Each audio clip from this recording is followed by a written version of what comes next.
Hello, and welcome back to the Co-op News Punch podcast. This is episode 28. This is Liam here from Gaming on Linux, and I'm joined once again by my friend here, Samsai. How's it going, man? It's going quite well, I would say. Still going well. Good. We're back on time, which is... Yeah, that's a change. Yeah, that's quite a big surprise, because we usually run late on this by several weeks and sometimes months. But hey, we're back. We're going to have another frank and blunt chat about Linux and Linux gaming stuff and things. Yes. It's going to be a spicy episode, this one. Yes. So, over the last week or two, the free software and open source community was sort of cut in half with a rusty knife. Yeah, there was a rather controversial little event that took place on LibrePlanet not that long ago, and that has kind of been dominating the discourse recently.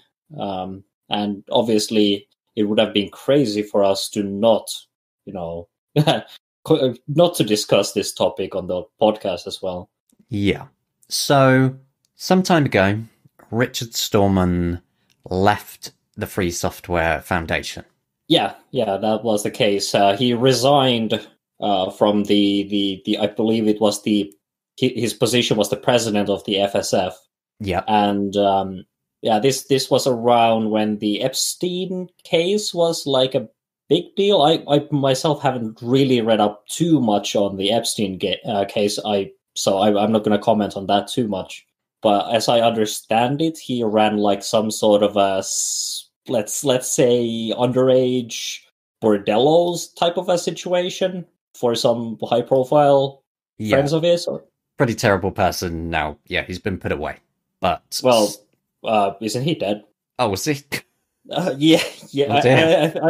As I recall, the big thing was like that he died in prison, and nobody knows why. Oh, is that the one? Oh, okay. I think that's the meme. Like Epstein didn't kill himself was the meme or something. Okay. Well, anyway, Stallman made some rather unfortunate comments defending Marvin Minsky, which a lot of people didn't like very much. It all came up from sort of leaked emails, and so Richard Stallman ended up resigning. Yeah. I believe like a pretty long list of other behaviors was brought up even back then. But I think the big one was the Marvin Minsky apologia that he did on the MIT email list or mailing list or something along those lines. Yeah, so it caused a big ruckus. It wasn't like the timing on that was very poor, causing a bit of blowback. And Stallman left. And then recently on the LibrePlanet 2021, they announced without announcing prior that Stallman would be back on this live stream. They announced that he would be brought back on the board. Yeah, he just sort of appeared on the live stream and said to the effect of, some people would be happy, some won't, but I am back and I'm not planning on leaving again, is the gist of what he said. Yeah, I mean, it was pretty close to exactly what he said. So that has caused this almighty rift between the free software and open source communities, because there's, this a half of people really don't like Stallman, whereas there's another half which are practically zealots that treat him as some kind of holy figure. Well, I mean, to some, he is a holy figure of the Church of Saint Ignatius or something.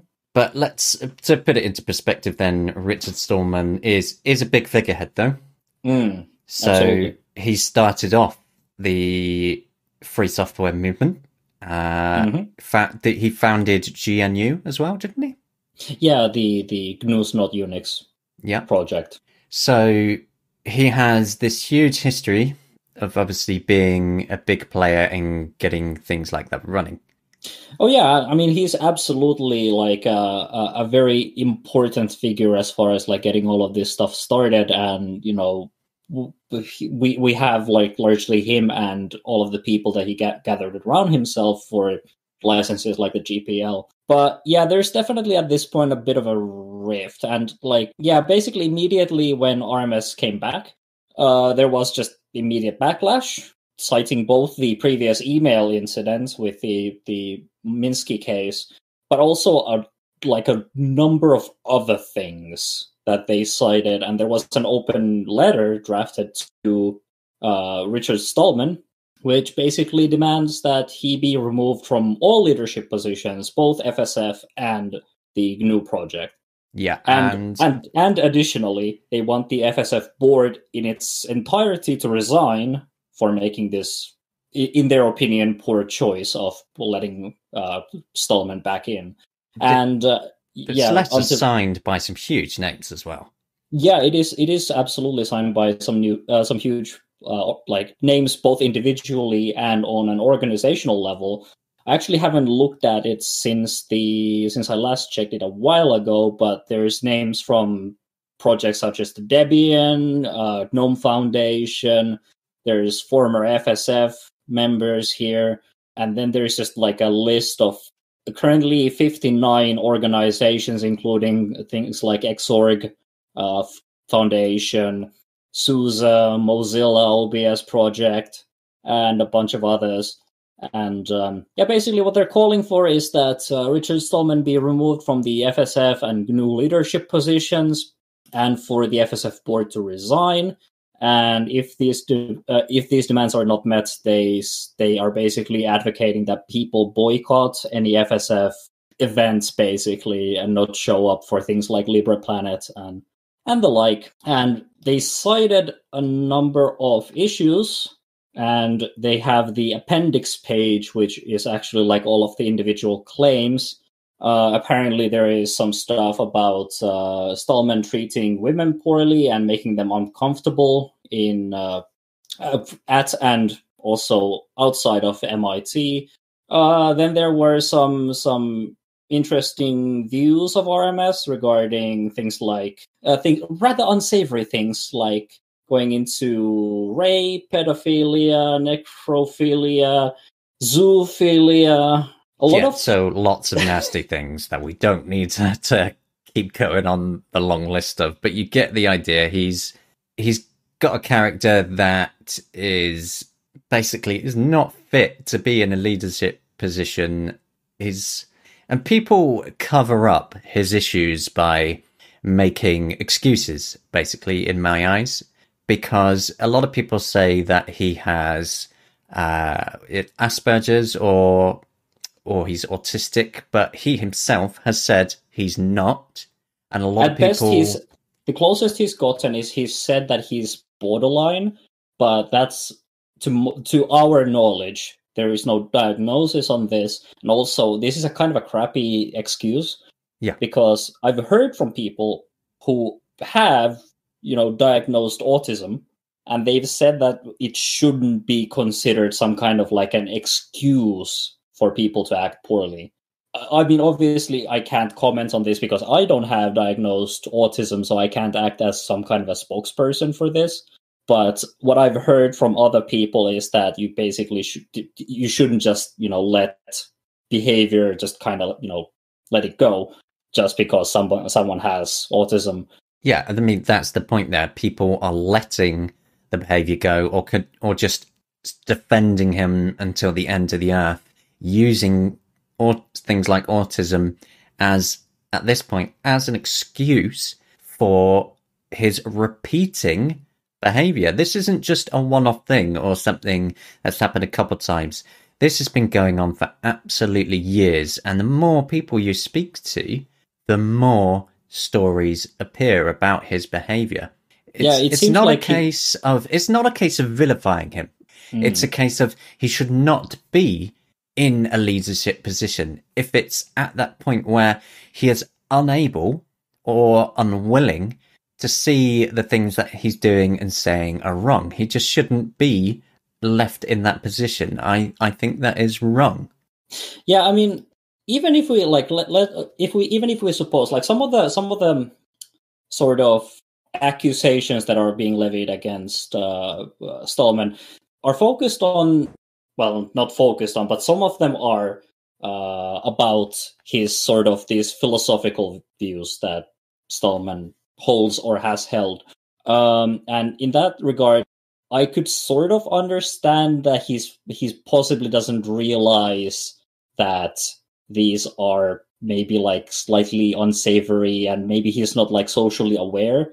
But that doesn't excuse, for example, like I'm not too worried about like these philosophical views, in the sense that they are ultimately like philosophical points, and in the context of philosophy, you can argue for some pretty insane ideas. I wouldn't really agree with RMS on many of these things that he's saying on his like his personal website, etc., etc. But like, in my opinion, like one of the bigger issues here is that there are these numerous stories of Stallman just kind of acting in very strange ways, for example, at various conferences and various events. Yeah, I actually read a story the other day. There was this big thread on Twitter, and there's been thread after thread about people talking about encounters they've had with Stallman, and one of them stuck out to me. A woman at an event went to shake hands with him. He grabbed her arm and then like licked her elbow, and it's just like, what the fuck? Yeah, this is the kind of person that he is, and it's that kind of person is again, I'm not trying to vilify him, but he shouldn't be in these positions. It's wrong. Yeah, I mean, if we want to hand wave all of this behavior as just being not like socially aware enough, I mean, you should be like, I don't think there is a scenario where we should just completely let this kind of behavior just go, just, excuse it as he's not socially aware enough to not realize that you shouldn't just lick a random person. But like, this is a PR problem. Yeah. I mean, that's one of the biggest, like, my arguments in this has been largely that RMS's opinions on various kinds of things, while they might be a problem on their own to some degree, I don't really care too much about his private opinions. What I do care about more is that it looks bad. It's bad PR. And, the free software movement, it's as important now as it has ever been. And as it stands, Stallman is kind of just not really producing like advocacy for this cause in a positive way. Like he's not showing like a good spotlight on the issues of free software. He's seemingly just kind of spotlighting his own strange behavior. And one of the comments I made on the original article that we did on this was that the FSF never seemingly gets any mainstream attention unless Stallman did something weird again. Or Stallman has resigned, or Stallman has been reinstated on the board. The Free Software Foundation at this point has become this relic that it really hasn't kept up with the times. And when you look at the issues surrounding Richard Stallman and how he just appeared on the scene again, and how the Free Software Foundation has now put out statement after statement after statement, not once even mentioning him or the issues surrounding him, it's just showing how they don't really know what they're doing. They really don't. Yeah, I mean, it is kind of just weird. And like the latest, or I don't know if this is the latest statement that they made, but this is something that they posted on their... no, actually, I think it is the latest statement that they've made. I'm not sure if it has been posted on their website, but it was posted on their social medias. Statement: the board, you voted unanimously to post the following statement on the FSF website. While our primary mission is freedom for software users, we want to be clear, the FSF board unanimously condemns misogyny, racism, and other bigotry, as well as defamation, intimidation, and unfair attacks on free thought and speech. So completely missing the point there. People are using their free thought and speech to criticize the actions of Free Software Foundation, so I don't know what they're really worried about here. What they're basically saying is, on the one side, they stand against all these bad things, and then it's that last line, which is clearly a direct link to Stallman and his views and the way he is. And it's like you can't have both sides of it. But they do actually have a more up-to-date statement on the official Free Software Foundation website as of yesterday, where they announced their executive director, deputy director, and chief technology officer are all resigning. So yeah, they're basically bleeding staff right now because there's people inside the FSF who are also not very big fans of Stallman. I think there's a similar case on the GNU side of things, where some of the people on participating in various GNU projects are not very much in favor of RMS.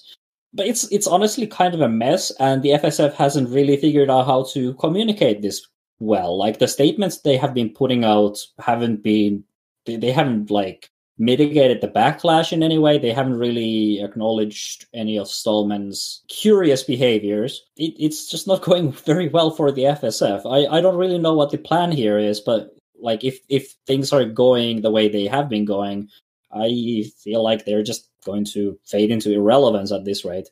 Well, they pretty much are when you look at their funding. How many companies have just disappeared from their patrons list? Yeah, I mean, Red Hat pulled out recently. That was one of the big ones, but the list has been shrinking for years now. Yeah, but I think Red Hat was one of the big ones that they still had until they, in response to this, basically, I think they also signed the open letter, but they pulled funding for the FSF specifically because of this issue. Yeah, if you look at their website and look at the Free Software Foundation patrons page, they actually list at the bottom links to previous years. Every year, the amount of companies funding them has gone down. Even from only a couple of days ago, 2 companies have disappeared from their patron list in the space of a couple of days. They're bleeding people, they're bleeding supporters, they're just funding. Yeah, they need to kick Stallman out and just modernize the way they do everything. They are so behind on everything. But to be completely fair though, let's cover both sides. So there's the letter to remove Stallman, but there is a letter that basically copied this idea to show that there are people that want Stallman to remain. Right. Now, this letter, though, is interesting because the one to ask for Stallman to be removed has tons of not just people, but there's actual companies, like you mentioned earlier, that are putting the entire company down to ask him to be removed, whereas the open letter in support of Richard Stallman, there's not a single company on it.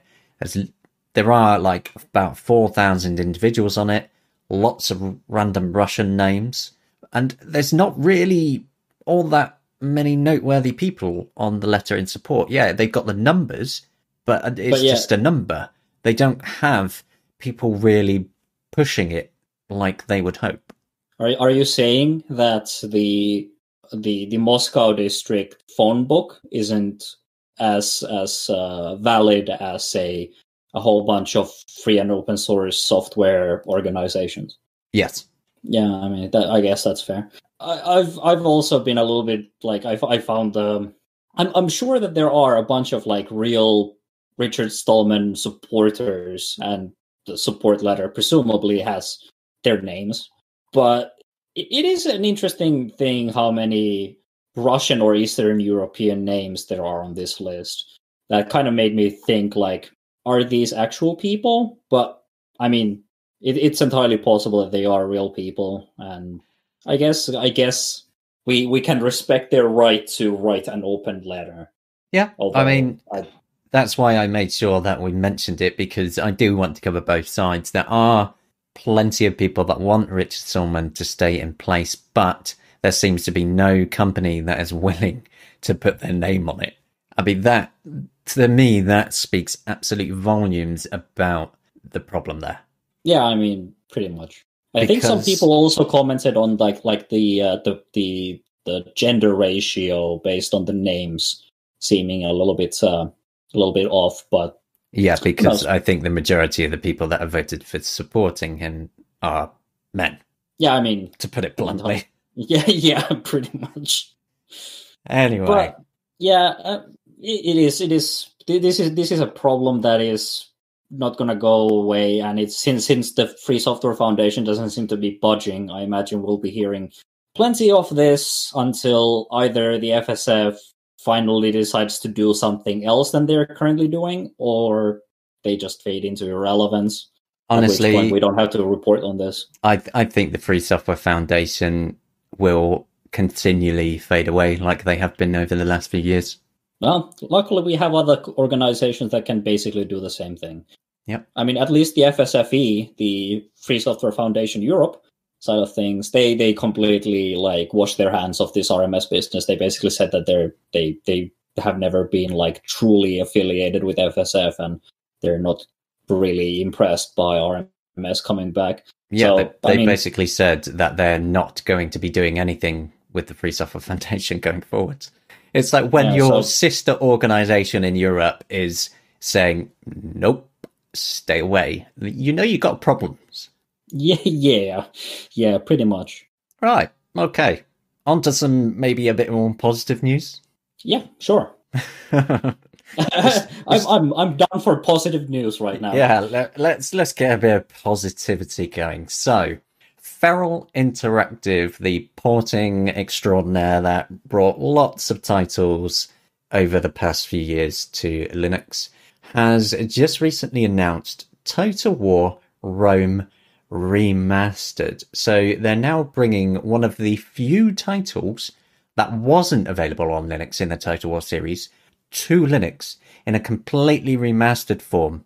And this is the first Total War title to launch with cross-platform online multiplayer. Yeah, I mean, I think there was a little bit of conversation in the comments of the post regarding what was the reason why the cross-platform multiplayer was now possible. And I think like one of the big things here is that Feral has 100% control of this particular project. Yes, and like they've done with the Android and iOS versions of things, they are the actual developer. They are doing the Windows version, the Mac version, and the Linux version. So all the math and sync libraries that they need to do, they have complete control over that to make sure everything actually matches up. Yeah, so basically this addresses the one problem that they've complained about in the past, where in the past, when they've done a Linux or a Mac port, they can possibly make the Linux and the Mac port talk with each other, but they can't make it talk with the Windows version because they can't change the Windows version. But in this case, since Feral is shipping all of the versions of this particular remaster, they can select components that work with one another, so everything should work just fine. Which means that we should hopefully have a lively multiplayer community for this game when it comes out. Yeah, absolutely, because the original Total War Rome is no longer for sale, because this is going to completely replace it, and it's coming on April 29. So it's going to have all the usual stuff that you expect from a remaster, like improved visuals. You're going to have better resolution support, including Ultra HD, widescreen, that sort of thing, like those big long screens.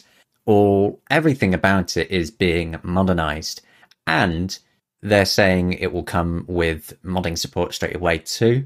So hopefully, yes, it will have a pretty decent community around it, especially with full cross-platform multiplayer as well. Yeah, I've heard some Total War fans say that Rome is one of the most essential ones along the side of something like Medieval 2. Yeah, well, the thing about it is that Total War Rome was, from what I remember, is their Creative Assemblies. That was their first proper big hit. So yeah, they're going back to it with a splash. Yeah, I mean, a lot of people like Rome and Rome stuff. So I guess that would make sense that a Total War game focused on Rome would be a hit. Next up, we actually have another strategy game, although this one is completely different. This is a full real-time strategy game. Well, it's a re-implementation. It's OpenRA, which is... I like how you went to explain what OpenRA is, as if people don't know. What? I'm sure there are some people listening that don't know what OpenRA is. So you have the classic Command & Conquer, Red Alert, Dune 2000. So the classic Westwood strategy games, the early strategy games that really push things forward. Yeah, and OpenRA is basically an engine that runs the game data that is available for these games, available for free, in fact. So you can just download OpenRA and you can just download the game data packs, and then you have, for the price of free, you can enjoy these fantastic RTS games. Yeah, it's a free and open source game engine re-implementation. That's a really hard word. Yeah. But because Electronic Arts, EA, they released those classic games as freeware so many years ago, you can just download OpenRA and it will, at the click of a button, then download the data it needs for it. It's recently had a new release, so they are continuing to improve it all the time. Yeah, and it's fantastic. I mean, it is. I think at this point, OpenRA is so good that the fans of the originals, actually, to my knowledge, they prefer OpenRA. And honestly, like, the Westwood RTS games, I didn't play the original ones. I have only played them through OpenRA. But it's like, Red Alert is so good. I just like how it doesn't have too much of like micro level stuff. It's more macro level strategy where you're commanding these blobs of forces rather than trying to compete on clicks per minute or whatever. Yeah. And I've actually played this with you on a couple of streams, I think, and then we had the GOL tournaments a while back. And yeah, it's been a fantastic thing. Yeah, OpenRA, if you love real-time strategy games and you love the classics, it is just an essential that you need to download, free and open source, so don't miss out on it. And in progress right now, they are working on supporting the remastered visuals from the newer Command & Conquer Remastered release that's on Steam. But not only that, eventually they're also going to support Tiberian Sun as well, which I'm super excited for, because that was amazing. I'm definitely waiting to check that out. I've only played I think it's Tiberian Dawn that is available on OpenRA right now. Yeah. Yeah. Now, we've had some positive news. Now we're going to do something that's, well, it's a bit of a rumor right now, really, is that Microsoft are reportedly going to buy up Discord. They've got them in their sights to acquire them. Now, this has not been confirmed. There's lots of rumors out there, but some of it seems reasonably credible. But it's kind of a problem, really, isn't it? Yeah, I mean, sort of, yeah. At this point, I don't think there is really a danger of, say, if Microsoft acquires Discord, they would like close down the Linux version of the application, which is just an Electron wrapper. So in that sense, there isn't a problem in Microsoft acquiring Discord, but it does perpetuate the problem of more and more online services being focused in the hands of a small number of corporations, basically. Yeah, it's this acquiring spree that big companies keep doing that is the concerning point for me. Like you said, it's so much power to be condensed into a few essentially mega corporations now. Like Microsoft only recently bought out the likes of Bethesda and ZeniMax, so they now have, all the Doom stuff. And it's worrying, because then if they buy out Discord, they then have one of the most popular ways to communicate online under their control as well, on top of owning GitHub as well, one of the most important places for open source development that more and more of Linux, well, just all the major parts of Linux seem to be gradually moving onto GitHub as well. It's just, that's a lot of power that they have. Yeah, absolutely.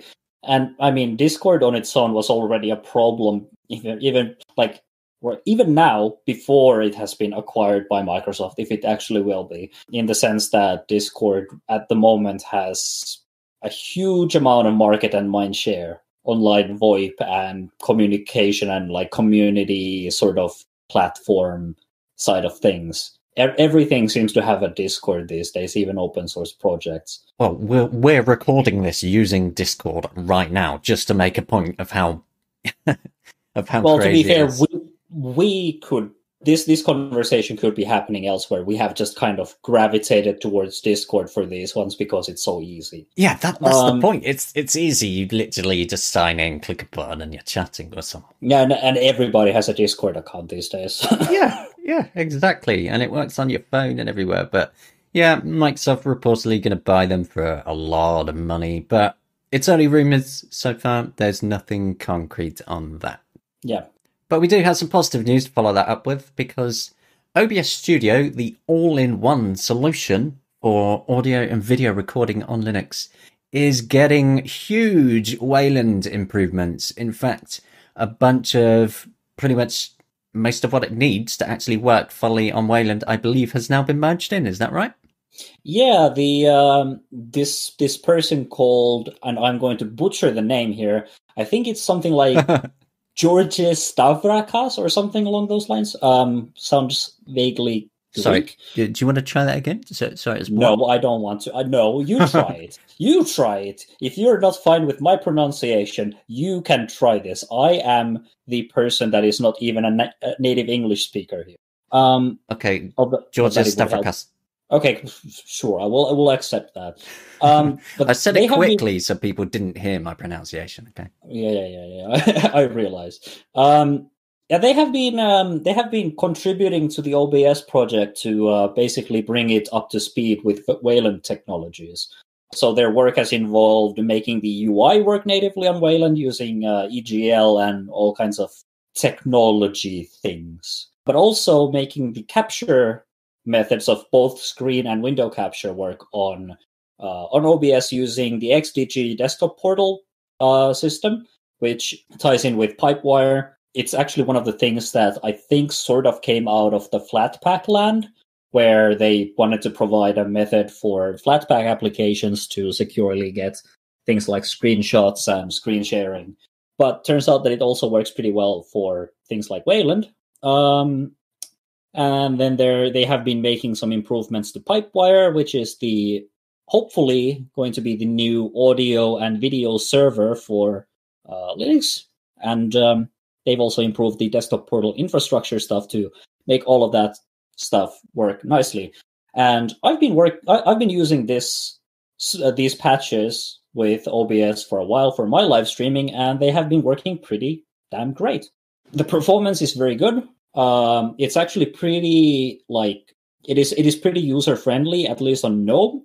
It has some user friendliness issues on other Wayland compositors like Sway, but it does also work there.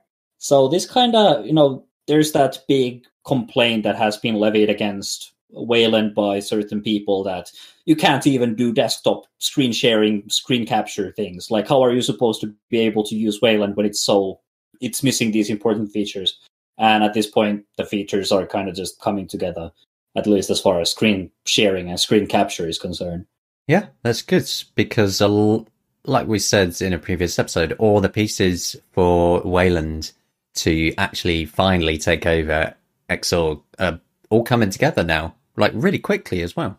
Yeah, I mean, at this point, it's getting critical mass, and all of the major desktop developers on Linux are kind of focusing towards Wayland because it's pretty clear that Xorg is in the process of dying.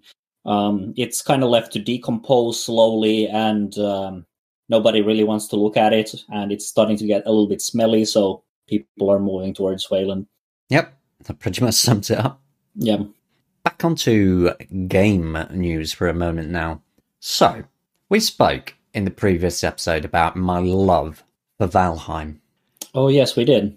It's recently hit 6 million sales. They just keep putting out updates saying, we've hit another million, by the way, guys. The number go up. Yeah, it is just absolutely insane how popular Valheim became. But for many, many reasons, it is just a genuinely good game. But when we last spoke, you hadn't played it yet. Yeah, I was probably one of the last ones to hop on board the Valheim train. How many hours have you put into it now? 21 hours, and this has been in the span of a week. Amazing. Yeah, Valheim has suckered not just me in now, but Samsai, as you can tell from his hours there, he's also been suckered into it. And we've been playing quite a bit of it together now as well. Yeah, I mean, it's fantastic. I love the co-op model. It works so well because with the same character, I can play both single player. So when I can't play with you, I can work on my single player stuff and I can get more gear and I can upgrade my stuff. And then when you're available, I can switch the same character over to the co-op and I can just join your world with it. And then I can work on some stuff. I can unlock some new gear because you have still higher technology level than I do. And then I can just bring all of that stuff back to my own world and I can improve my tech level there. It's so great because it just allows me to do all of these wonderful things where I can just visit different people's worlds and, help them along with all of the fancy stuff that I've unlocked. Or I can get help from them for, thanks to them unlocking all of the stuff that I haven't unlocked yet. It's just great. Yeah, see, if you're listening, Valheim, seriously, it is just that good. As long as you don't mind a bit of a difficulty curve and a bit of a grind towards actually getting through the game. But it's just so good. Like, we were running through the forest only a couple of days ago, and just out of nowhere, I just see this figure in front of me, this hooded dark figure with what looks like a staff. And I was like, what is that? And you get closer and it just suddenly goes poof. And it's like, oh my God, that was Odin. It's just, there's so many amazing things about it that it's constantly surprising you. It's just magical. Oh yeah, absolutely. And although the difficulty curve initially is a little bit rough, and it honestly, personally, I didn't feel like it did the tutorializing too well. I felt a little bit lost when I first streamed it on my own without, any previous experience or any previous training on it. But this is the thing that I liked about it so much. You can so easily just co-op. You can just get a couple of friends together and then you can just join one of their worlds and get some of the early stuff together. And then when if you can't play with them on a certain day or whatever, you can just take all of the stuff that you have in your inventory on that character and you can just take it to your own like single player world, or you can go play with another friend. And it just makes it so, it's just so neat how you can hop around different worlds without having to worry about what you unlocked on a certain server or whatever. Yeah. So Valheim, again, an absolute recommendation. Do get it. We're both completely sucked in now. Yeah, really. Now, something else that is not Samsai's favourite subject is cloud gaming. Oh, God. But this is for quite an interesting and a different reason. We're not talking about Stadia. We're not talking about GeForce Now or any of that. We're talking about EVE Online, that massively multiplayer space game that has been going for basically forever now. And people make jokes about how you need spreadsheets and so on for it. And, it's kind of true. But they are building this full browser-based version called EVE Anywhere. And this is not just some cut down part of EVE Online. This is the entire game that you'll be able to open a browser window and just jump into EVE Online. So nothing's being taken away. People who play it on whatever platform will still have it, whether that's Windows, whether that's Linux using something like Steam Play or Wine, however. But then for other people, they'll just be able to click a browser window and log straight in. And I did speak to CCP and they said that it will work and be supported on Linux. They've already had people testing it out. The operating system basically doesn't matter as long as you're either on Chrome, Edge, Firefox or Safari. Sweet. Yeah, I mean, that's because the browser at that point is the operating system. Yeah, and that, I still do think to this day that is the way the future is going to be, for better or worse. Oh, I certainly hope not, particularly with the oligopoly that the browser market is turning into. Or actually a monopoly, considering Chrome has like the vast majority of the market share. I actually did a meme about this. I had to think before I said that because I have this habit of calling them memes or memes. I got it wrong a while ago and then it stuck and I just couldn't get out of it. So I made a meme on it, which is basically, it's that Spider-Man picture where they're pointing at each other, and I replaced the heads with the Chromium logo to basically say this is what all browsers are turning into, because there's masses of browsers out there all using the Chromium engine. They're all so similar nowadays, and Firefox and Safari are like on the last stand. It's just, yeah, it is a shame. It is a real shame. I mean, it's great though that Chromium is open source, so we're not going to end up in the truly terrible situation that was Internet Explorer when that was like number one. At least in this case, it is open source, but that's not always amazing because obviously the control over it is iffy. Didn't Google basically just not that long ago disable the ability for Chromium to use the Google Sync features? Yes. Now, here's the thing though. It surprises me that it was ever allowed, because they have the official Google Chrome, which is, you know, that's the Google browser itself, built from Chromium, specifically marketed for Google and Google products, Google sign-in and so on.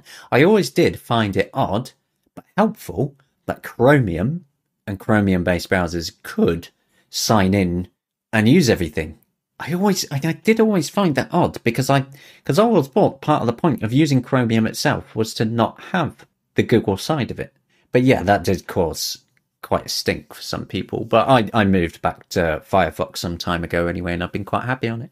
Yeah, I mean, Firefox is infinitely preferable. My point was that this kind of set a precedent that Google isn't above like making things worse for the Chromium side of things so that they can move people over to the official Google endorsed Chrome. Yeah. Well, they're always going to try and find ways to do that so that they have that control. Yep. Anyway, on to another bit of gaming news. We got stuck on browsers there for a minute. Yes. So, Paradox Interactive recently announced that they're going to resume development on Surviving Mars. So they released a new update, and they've got a new expansion coming.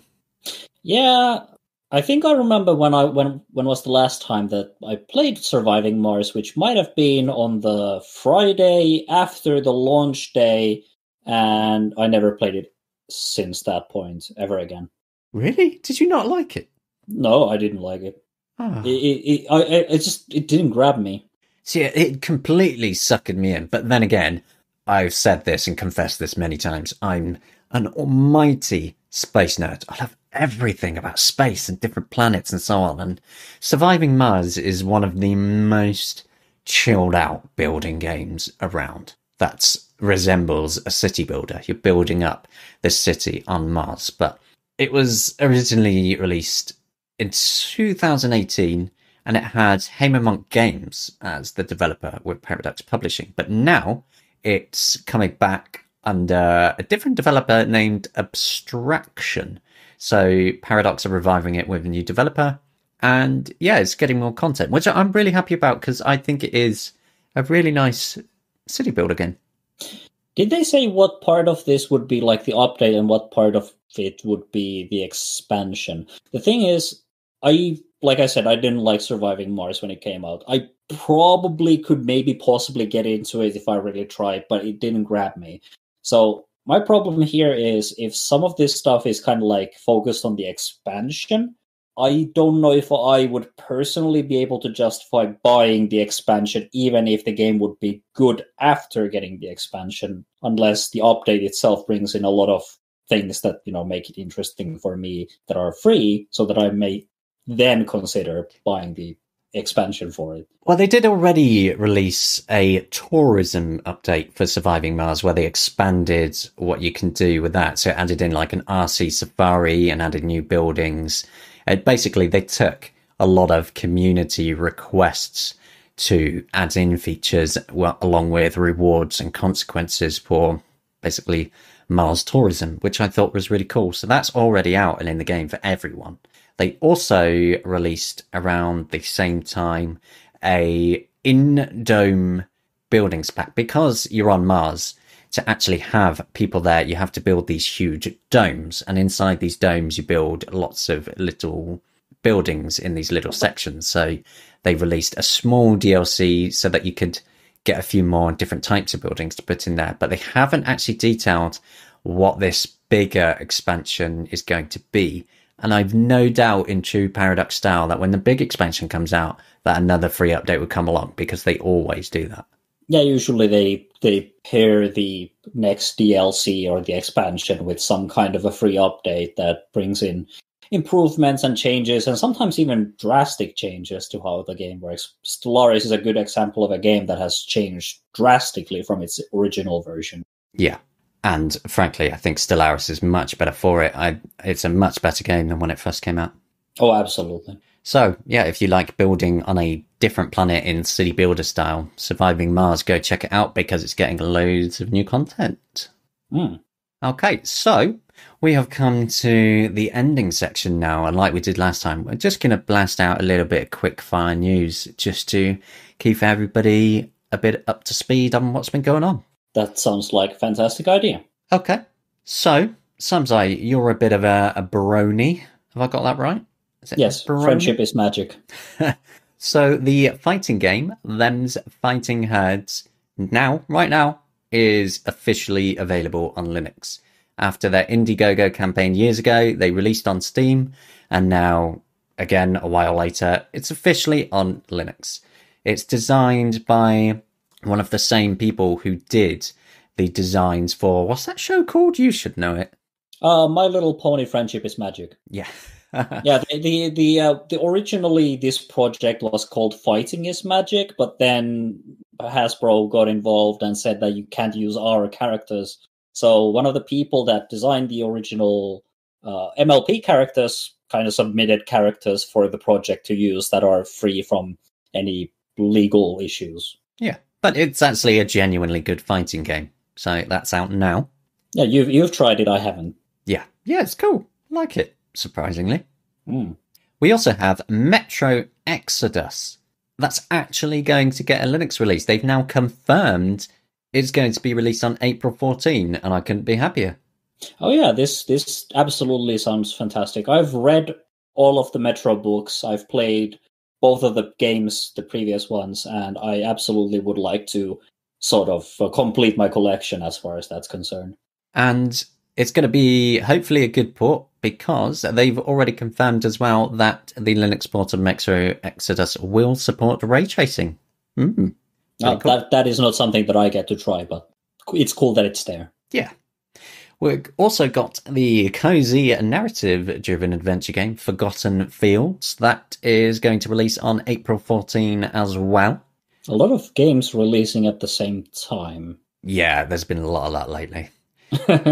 Because the day after that, on April 15, you're going to be able to turn into a jerk cloud. Yes, a cloud in the game Rain on Your Parade. So you basically fly through the air on this cloud that you get to draw a little face on it, and you basically rain on people. And yeah, it's pretty hilarious, to be honest. That is released on April 15. We also have Legend of Keepers, Career of a Dungeon Master. That is releasing on April 29. So I believe this is the exit from early access, right? Yes, it's currently in early access, you're right, yeah. And it is releasing in full, the big 1.0 on April 29. And that game's actually really good fun as well. That is another one like Slay the Spire, that you start playing it and the hours just fade away.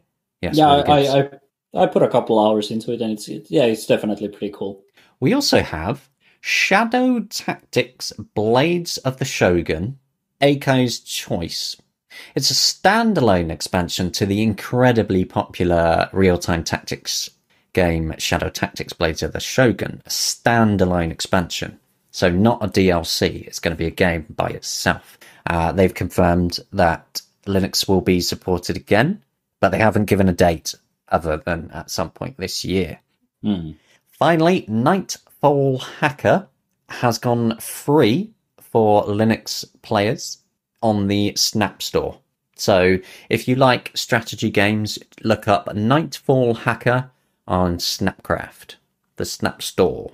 So you're saying that I have to install a package manager to get this game? Yeah.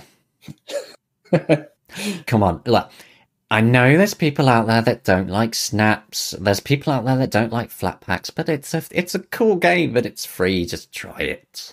Yeah, I mean, if it's free, then I mean, it's a small price to pay. Yeah.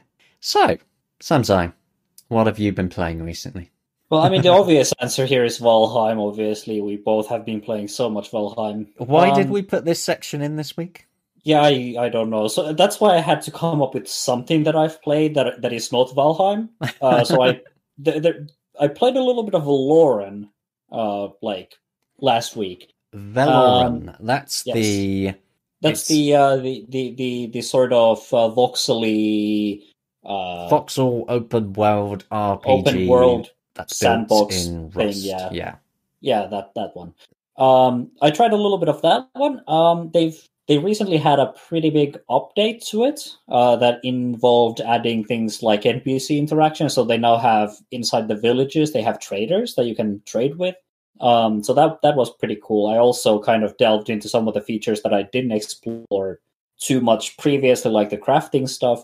And it seems to be kind of becoming a pretty decent game at this point. It definitely still feels like it's best played in co-op. Yeah. The single player experience isn't like the greatest yet, and some of the scaling in terms of difficulty is a little bit harsh. Yeah, so but the problem with Valorant really is that a lot of the work that they're doing on Valorant is still bringing up the engine features to support everything they want to do with it. Yeah, I mean it's built on like from scratch engine technology because Rust game dev scene is still a little bit sort of early in development, but. Yeah, but what they have accomplished so far, at least like graphics wise and all of that, is actually surprisingly good. It looks fantastic as far as like graphics are concerned. Yeah, Valorant is really coming together. Right now it's probably one of the most impressive and exciting upcoming free and open source games. Yep. So yeah, check it out, Valorant. It's really promising. Absolutely. So what have you been playing? Well, this is going to shock you, but Valheim. Really? You've been playing Valheim? I didn't know. Yeah. Who would have guessed? I'm sure you've never heard of it. Yeah, it's a little-known game. Well, on that note, we'll call it a day there. Yeah, this was a fun episode. Got a little bit spicy, but we did have a good bit of good news to bring alongside all of the bad news. Yes, very good. So it was a bit of a roller coaster ride, going from like bad news to good news to bad news. Yeah, we like to sandwich it all in together there. You get like it all kind of averages out to this relatively like meh experience. Not too many peaks, but not too many lows. And I'm sure people will have plenty of colourful comments on this week's first subject. Oh, absolutely. I'm 100% sure. Well, thank you for listening. We will hopefully see you again soon. Yes. Goodbye. Goodbye.